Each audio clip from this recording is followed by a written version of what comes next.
நடிகர் ஷாருக் கான் அடுத்தடுத்த படங்கள்ல தன்னை இணைச்சிக்கிட்டு வந்துகிட்டு இருக்காரு. கடந்த 2023ஆம் ஆண்டுல மட்டுமே பத்தான், ஜவான், டங்கின்னு 3 படங்கள்ல ஷாருக் கான் நடிப்புல வெளியாகி இருந்தது. முன்னதா தன்னுடைய சொந்த பிரச்சனைகள் காரணமா சில ஆண்டுகள் இவருடைய படங்கள் வெளியாகாத நிலையில ஒரே ஆண்டுல 3 படங்கள்ல நடிச்சு மாஸ் காட்டினாரு. அடுத்தடுத்து ப்ராஜெக்ட்கள்ல தன்னை இணைச்சிக்கிட்டு வராரு ஷாருக் கான். தயாரிப்பாளராகவும் அடுத்தடுத்து 1000 கோடி ரூபாய் படங்களை கொடுத்துட்டு வராரு. கடந்த 30 ஆண்டுகளை கடந்த இவர் சினிமாவில் நடிச்சிட்டு வந்துகிட்டு இருக்காரு. தமிழ்லையும் கமலோட இணைஞ்சு நேரடி தமிழ் படமான ஹேராம் படத்திலையும் நடிச்சிருக்காரு. நடிகர் ஷாருக் கான் பாலிவுட் பாட்ஷாவா கொண்டாடப்படுறாரு. 30 ஆண்டுகளை கடந்த போதிலையும் ரசிகர்களுடைய விருப்பத்துக்குரிய நடிகரா தொடர்ந்து இருந்துகிட்டு வராரு.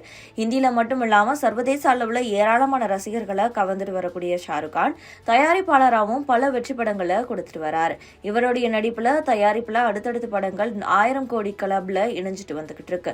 இந்த வகையில கடந்த 2023ஆம் ஆண்டுல அட்லி இயக்கத்துல வெளியான ஜவான் படமும் 1000 கோடிகளை தாண்டி வசூல் செஞ்சிருந்தது. அடுத்தடுத்த படங்கள்ல கமிட் ஆகி நடிச்சிட்டு வரக்கூடிய ஷாருக் கான் துபாயில கடந்த சில தினங்களுக்கு முன்னாடி நடந்த குளோபல் வில்லேஜ் நிகழ்ச்சியில கலந்துகிட்டு ரசிகர்கள் கூட ஜாலியா உரையாடினாரு. இது தொடர்பான வீடியோக்கள் சமூக வலைதளங்கள்ல வெளியாகி ஏராளமான ரசிகர்களை கவர்ந்துட்டு வந்துகிட்டு இருக்கு. நிகழ்ச்சியில விஜய் உள்ளிட்ட தென்னிந்திய நடிகர்கள் பத்தி பேசின ஷாருக் கான் அவங்க செய்யக்கூடிய செயல் தன்னை கஷ்டப்படுத்துறதா குறிப்பிட்டிருந்தாரு. இது பத்தி அவர் தென்னிந்திய நடிகர்களுக்கு ஒரு கோரிக்கையும் வச்சிருக்காரு. தனக்கு அல்லு அர்ஜுன், பிரபாஸ், ராம் சரண், யஷ், மகேஷ் பாபு, ரஜினிகாந்த், விஜய், கமல்ஹாசன் உள்ளிட்ட தென்னிந்திய நடிகர்கள் நண்பர்களாக இருக்கிறதா அவர் உற்சாகமா தெரிவிச்சாரு. அவங்க கிட்ட ஒரு கோரிக்கை வைக்கிறதாவும் அவங்க வேகமா நடனம் ஆடுறத நிறுத்த வேண்டும்னு சொல்லியிருக்கக்கூடிய ஷாருக் கான் அவங்களுக்கு சமமா ஆடுறது தனக்கு கஷ்டமா இருக்கிறதாவும் ஜாலியா குறிப்பிட்டிருக்காரு. மேலும் தன்னுடைய அடுத்த படம் குறித்து அவர் பேசியிருக்காரு.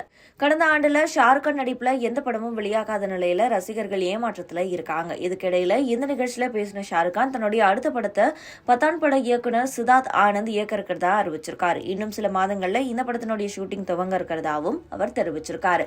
இந்த படம் பத்தி மேலும் தகவல்கள் வெளியிட வேண்டாம்னு சித்தார்த் தங்கிட்ட சொன்னதாகவும் அதனால அடுத்தடுத்த அப்டேட்களை கொடுக்க முடியாதுன்னு சொல்லியிருக்கக்கூடிய ஷாருக் கான் ஆனா இந்த படம் ரசிகர்களை அதிகமா என்டர்டெயின் செய்யும்னு தெரிவிச்சிருக்காரு.